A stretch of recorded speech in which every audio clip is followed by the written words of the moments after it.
Hello guys, so yun nga guys, pumunta nga kami ng Wawa Dam sa Montalban. At kung hindi ka pa nga nakakapunta dito, panoorin mo to. So mula nga guys sa terminal sa Cubao, sumakay nga kami ng ibas na biyaheng looper sa halagang 55 pesos.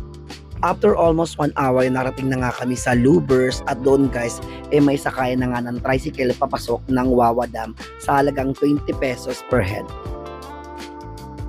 And nga pala guys, may bayad pala ang Wawa Dam ng 20 pesos para sa entrance. At yung ticket na ibibigay sa inyo guys, itabi nyo yun dahil hahanapin nyo sa inyo pag uwi. Mula nga dun sa unahan ng Wawa Dam guys, ihanda mo yung sarili mo dahil maglalakad ka ng medyo malayo at pataas. So kung meron kayong mga mabibigat na dala, good luck. At kapag nakarating na nga kayo sa Wawa Dam guys, so pwede na nga kayong maligo dahil walang bayad yon. Ang babayaran nyo lang guys ay yung cottage kung sakaling kukuha kayo ng cottage.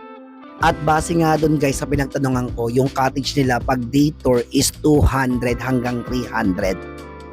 Pero kasi guys, hindi kami nag-cottage kasi nga meron kaming campsite na pinuntahan. And nga pala guys, kung pupunta kayo sa mga campsite nyo, meron ditong bangka sa halagang 40 pesos. Pero kung masipag-sipag naman kayo maglakad, pwede nyo naman lakarin.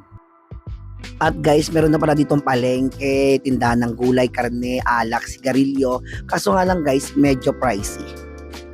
At guys, take note, meron ditong piso net. So hindi ka mahirapan sa internet. So ano pang iniintay mo kung hindi ka pa nga nakakapunta ng Wawa Dam, pumunta ka na kasi sobrang sulit at sobrang saya.